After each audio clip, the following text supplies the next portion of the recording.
Prime Minister is about to give us a bit of an update on how the negotiations are going on the poker machine reform issue. She's been meeting with Independent MP Andrew Wilkie, of course, to hear a bit more about where things are at. The Prime Minister is talking to News Chief Political Reporter Kieran Gilbert in her office. Prime Minister, thank you very much for your time. Thanks for joining us on Sky News. Will you still honour your deal with Andrew Wilkie to introduce pre-commitment technology for poker machines in Australia? Well, Kieran, Happy New Year, and I can say I am in discussions with Mr Wilkie about poker machine reform and about problem gambling.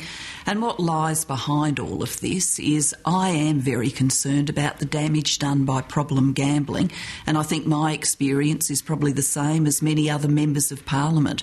We see the consequences of problem gambling in our electorate offices. We see the mums coming in looking for the emergency relief because the dads got a problem with poker machine addiction and they literally can't feed the kids. We've had circumstances where people have scrambled around to find someone a bed because they're now homeless because they weren't able to pay the rent or pay the mortgage. So I am very personally concerned about the damage that gets done to individuals, to families, to kids because people can't control this addiction. So I want to see real reform here. Now, this Parliament, the Parliament the Australian people voted for, is capable of some remarkable things, but in order to get big legislation through, we need to get everybody on the same page. They're not on the same page now, and that's what we're working on, and I'm continuing my discussions with Mr Wilkie in that context. But Rob Oakeshott and Tony Crook have both said that they're open to reform. They want to see the legislation first. What makes you sure or thinking that the numbers aren't there when Mr Wilkie's optimistic himself? Well, I'll let individual members of Parliament speak for themselves, but obviously working in this Parliament and having discussions with people, I formed the view that there is an appetite for reform, but we do have to work on getting people on the same page. And so to get change, to make change real, we need a piece of legislation to go through the House of Representatives and then into the Senate. And I'm discussing poker machine reform with Mr Wilkie against that backdrop of this Parliament. And Kieran, if I can point back to some of the big things that happened last year, we got carbon pricing through the Parliament. We got the minerals resource rent tax through the Parliament. We got hundreds of pieces of legislation through the Parliament. In this Parliament, that required some cooperation and some collaborative work, and that's the approach I'm going to take this year, including to addressing problem gambling. People are questioning your commitment to this issue because up until the last week or so, you have been willing to restate that you are committed to the idea that the Productivity Commission came up with, and that is the pre-commitment technology. And again this morning and over previous news conferences, you have not done that. Well, Kieran, let's just get the history in sequence.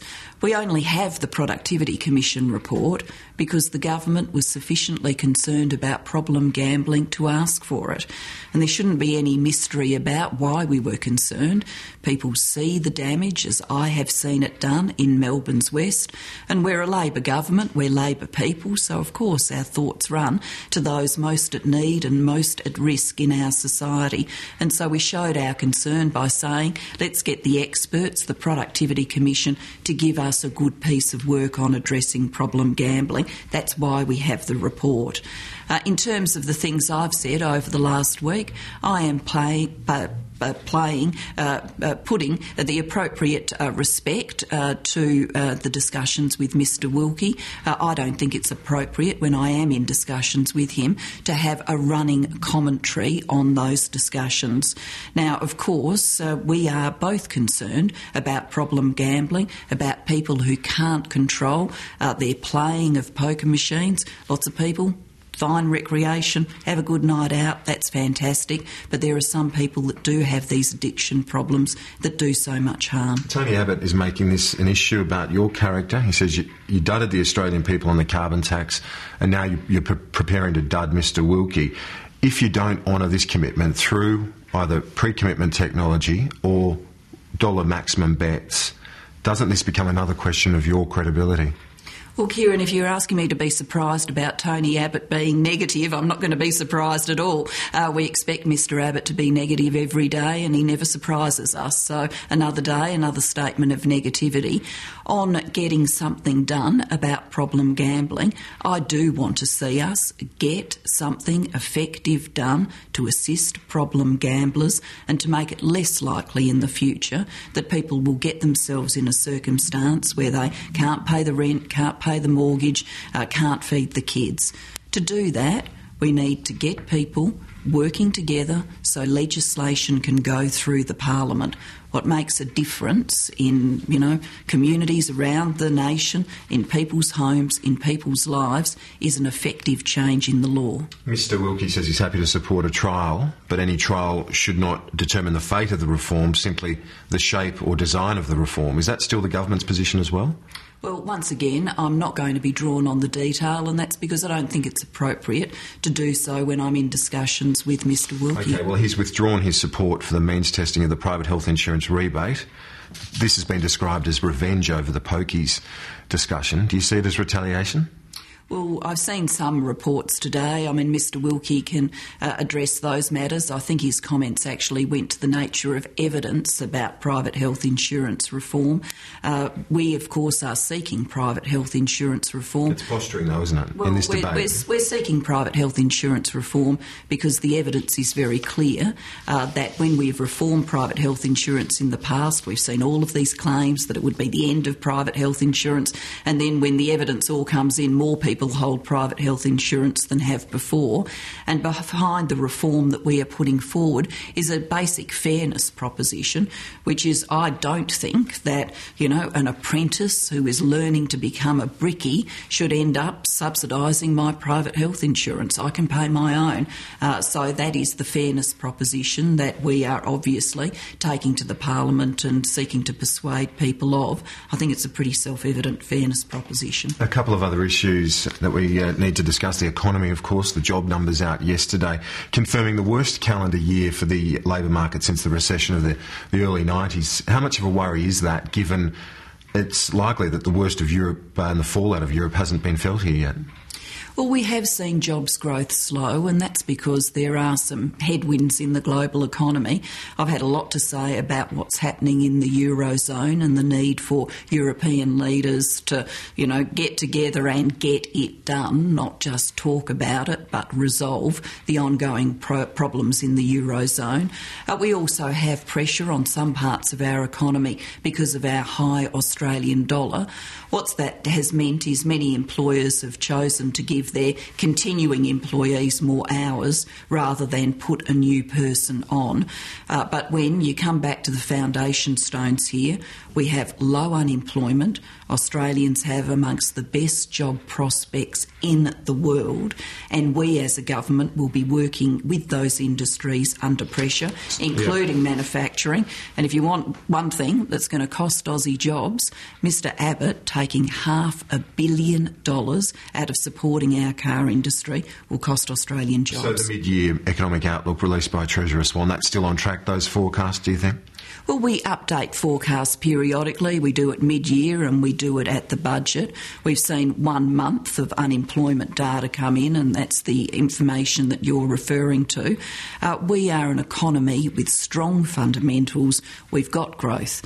We've got low unemployment. Look around the world. We're talking about employment, just over 5%. In the Eurozone, they're talking about it at 10%. The Americans at more than 8%. So job prospects here are still solid for Australians. But we will work with those industries that are under pressure. We're engaged in a lot of work now with the car manufacturing industry. It's the source of good jobs, high-paying jobs. It's a backbone of manufacturing overall, which is why I'm so disappointed that Mr Abbott has taken the position of cutting $500 million of support for those Aussie jobs away. If it's not the right thing for the economy, are you willing to shelve your commitment to return to surplus? Well, our economy is growing. We have room to move on monetary policy. Obviously, that is in the province of the Reserve Bank. One thing I'd say, Kieran, you can see from around the world is this is the right time for governments to be clear about their fiscal strategies, and we're clear about ours, and we are determined to return the budget to surplus. What also disappoints me is some of the ridiculous claims, dangerous claims, we've seen made by the opposition about our position as a government and as a nation. Global markets are skittish. It's the wrong time to be saying silly things. We are a nation that has got the coveted AAA rating from all three ratings agencies for the first time in our history. That's because markets are saying Australia is taking the right approach on fiscal discipline. Prime Minister, thanks for your time. Thank you very much. The Prime Minister talking to Chief Political Reporter Kieran Gilbert in her Canberra office, just going through some of the key points from that interview. The Prime Minister again refusing to repeat her commitment to introduce mandatory pre-commitment technology as committed by the Prime Minister in her agreement to form minority government with independent MP Andrew Wilkie. The Prime Minister clearly saying there that she's not convinced the numbers are there in Parliament to pass this legislation. She said, you've got to get everyone on the same page. They're not on the same page now. So she believes, unlike Andrew Wilkie, that mandatory pre-commitment technology will not pass through Parliament. That is why she is looking for a compromise outcome with Mr Wilkie now. As to what that compromise may be, Julia Gillard giving little away. Kieran asked her specifically there about putting the whole thing to a trial and then deciding whether to roll out mandatory pre-commitment technology. She would not go into whether or not that is something the government will do, but that does seem the most likely course here, that the government will send this to a trial before deciding whether or not it is rolled out. That's what some of the other independents have been arguing for. Andrew Wilkie, though, says a trial should only deal with technical design issues, not whether or not the whole reform should go ahead. So Julia Gillard making it fairly clear there that that is something under consideration in these compromise negotiations. Beyond that, on the credibility front here, that if the Prime Minister walks away from that commitment she has given Andrew Wilkie, is that going to be a blow to her credibility? Well, she played that down, but clearly this is going to be the key line of attack from Tony Abbott and the coalition, that this is another broken promise or broken commitment from the Prime Minister, who broke a promise on the carbon tax. So she does have a fair bit at stake here when it comes to her credibility over this issue. It's a very tough choice for her to either uphold the commitment she's made to Andrew Wilkie and continue this campaign against her from the clubs and risk a revolt from her backbench, or she breaks that commitment to try and appease the clubs and make some of her nervous backbenchers happy as well. On the economy, the Prime Minister there defending the strength of the Australian economy and the jobs market in particular after those fairly flat employment figures yesterday. She's again sheeted home blame to Europe and called on European leaders to do more to fix the mess and their debt problems there and embrace some more productivity-enhancing reforms.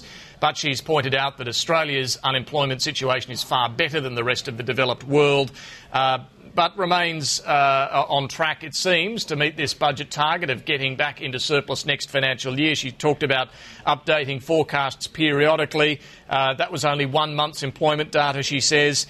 Our economy is still growing. We have room to move on monetary policy. That an indication that the Reserve Bank can still cut interest rates to stimulate the economy in the coming months, something I'm sure the government would like to see happen. But she says it is the right strategy to return to surplus. So she's standing by that pledge, which is very politically important for the government, to get back into surplus next financial year.